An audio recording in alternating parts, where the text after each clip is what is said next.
Assalamualaikum warahmatullahi wabarakatuh. Apa kabar sahabat yang dirahmati Allah?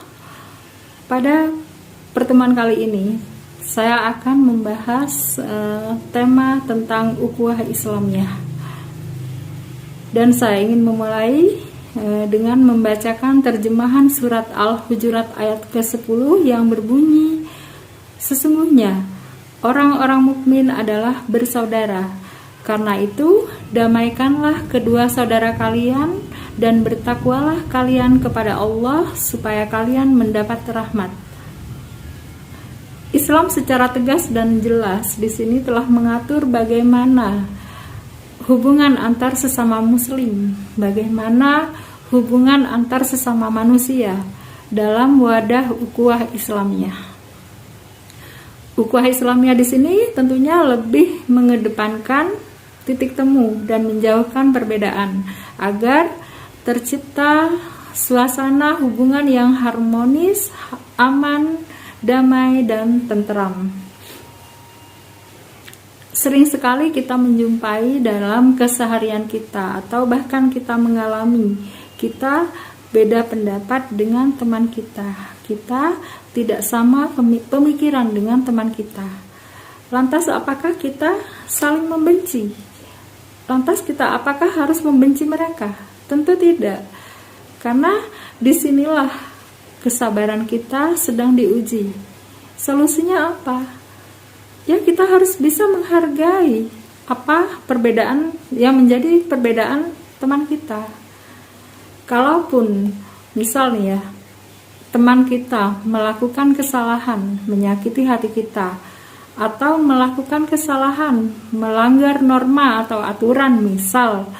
Nah, tugas di sini kita adalah sebagai sahabat yang baik harus bisa menasehati dalam kebaikan, bisa saling menasehati dalam kesabaran, karena itu merupakan tugas dan tanggung jawab kita bersama. Pada materi kali ini juga saya ingin membagikan tentang akhlak bersaudara sesuai dengan Al-Quran dan hadis. Yang pertama yaitu membalas salam sesama muslim. Dalam agama kita dianjurkan ketika kita bertemu dengan sesama muslim, saudara kita menyebar salam dan kemudian membalas dengan salam juga. Ini sangat dianjurkan. Kemudian mendoakan saudaranya yang bersin dengan yarhamukallah, menjenguk saudaranya yang sakit.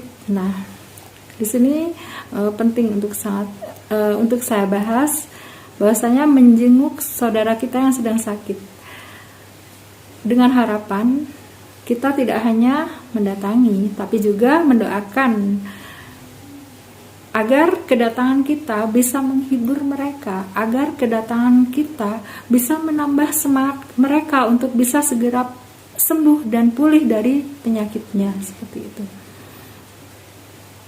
Memberikan nasihat kepada saudaranya apabila ia membutuhkannya. Menyayangi saudaranya sebagaimana menyayangi diri kita sendiri.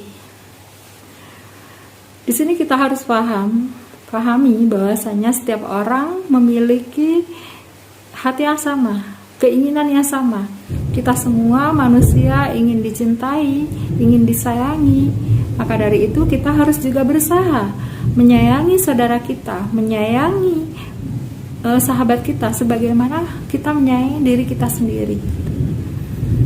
Kemudian tidak mengganggu dan menyakiti saudaranya, rendah hati dan tidak sombong.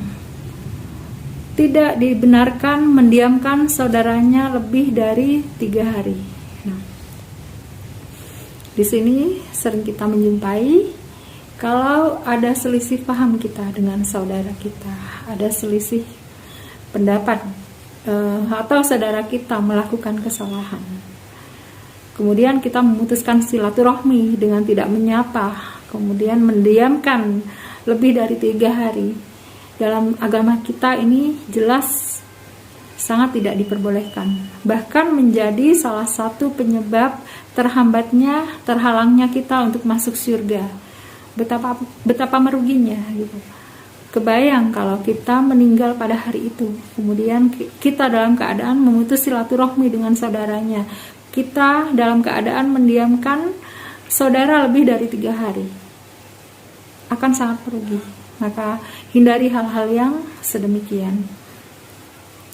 Kemudian tidak menggunjing, merendahkan, mencari kesalahan, iri dan dengki, serta mencaci maki saudaranya. Nah, ini mari kita hindari hal-hal yang seperti itu. Menggunjing, merendahkan, mencari kesalahan, iri dengki, mencaci maki saudaranya. Ini sangat tidak baik, tidak diperkenankan. Tidak menipu saudaranya dan berakhlak baik, berakhlak mulia kepada saudaranya, memaafkan kesalahan saudaranya. Di sini sangat penting ya, memaafkan. Sebagaimana mereka, kita juga melakukan banyak kesalahan. Kita juga banyak melakukan kekeliruan, bahkan mungkin lebih parah dari orang lain. Lantas, untuk apa kita menyimpan dendam? Untuk apa kita berlarut dalam dendam dan memikirkan omongan yang tidak penting, memikirkan omongan yang jelas-jelas menyakiti kita dan justru akan merugikan diri kita sendiri? Untuk apa? Jadi apa sulitnya memaafkan? Toh mereka juga sama seperti kita, banyak melakukan kesalahan, banyak tergelintir kata yang itu tidak sengaja ataupun tidak disengaja. Jadi lebih baik kita memaafkan, itu akan lebih menenangkan diri kita. Saling memaafkan itu adalah sehat dan menyehatkan. Kemudian yang terakhir, akhlak bersaudara, yaitu menolong dan melindungi saudaranya di saat membutuhkan. Jadi mari kita hidup saling menyayangi, saling mengasihi karena Allah. Demikian materi yang dapat saya sampaikan, semoga bermanfaat dan bisa meningkatkan keimanan dan ketakwaan kita kepada Allah, dan juga menambah semangat kita untuk lebih berakhlak mulia kepada sesama manusia, meningkatkan ukhuwah Islamiyah kita. Wassalamualaikum warahmatullahi wabarakatuh.